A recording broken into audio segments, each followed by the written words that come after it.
पितांबरी उद्योग समूहाचे व्यवस्थापकीय संचालक रवींद्र प्रभुदेसाई यांचा 27 एप्रिलला ठाणे शहरामध्ये जाहीर नागरी सत्कार करण्यात येणार आहे।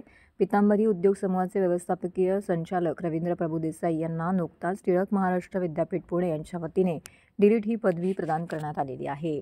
रवींद्र प्रभुदेसाई गेली अनेक वर्ष उद्योग क्षेत्रामध्ये कार्यरत आहेत। उद्योग क्षेत्रामध्ये यशस्वी होत असताना श्री रवींद्र प्रभुदेसाई यांनी केवळ ठाणे शहरातलीच नाही तर महाराष्ट्रातील अनेक सामाजिक संस्थांना सढळ हस्ते मदत करून या संस्था उभ्या करण्यात मोठं सामाजिक योगदान दिलं आहे। रवींद्र प्रभुदेसाई यांचं उद्योग क्षेत्रात आणि सामाजिक क्षेत्रात ज्या पद्धतीने योगदान आहे तसेच आध्यात्मिक क्षेत्रात देखील त्यांनी मोठं योगदान दिलं आहे। रवींद्र प्रभुदेसाईंना टिळक महाराष्ट्र विद्यापीठ पुणे यांच्या वतीने प्रदान करण्यात आलेली डीलिट पदवी म्हणजे ठाणे शहराचा बहुमान आहे असं देखील म्हटलं तर चुकीचं ठरणार नाही। ठाणे शहराच्या उद्योग आणि सामाजिक क्षेत्रात महत्त्वपूर्ण कामगिरी करणाऱ्या रवींद्र प्रभुदेसाई यांना डीलिट ही पदवी मिळाल्याबद्दल त्यांचा जाहीर सत्कार व्हावा हा विचार पुढे आल्यानंतर ठाणे शहरातील अनेक हितचिंतकांनी मित्रांनी एकत्र येऊन हा नागरी सत्कार अभिवादन सत्कार समिती स्थापन केली आणि याच नागरी अभिवादन सत्कार समितीच्या माध्यमातून येत्या गुरुवारी 17 एप्रिल रोजी काशीनाथ घाणेकर नाट्यगृह इथे सायंकाळी 6 वाजता हा कार्यक्रम संपन्न होणार आहे।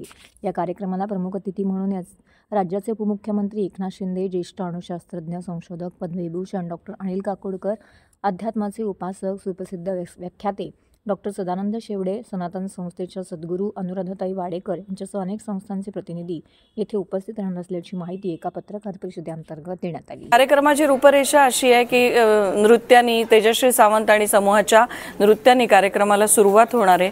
त्यानंतर सत्कार आहेत, सरांना फार वेगळ्या पद्धतीने आपण सन्मानित करणार आहोत। रवी सरांवर एक दृकश्राव्य अशी आपण चित्रफीत तयार केलेली आहे, ती चित्रफीत दाखवण्यात येणार आहे।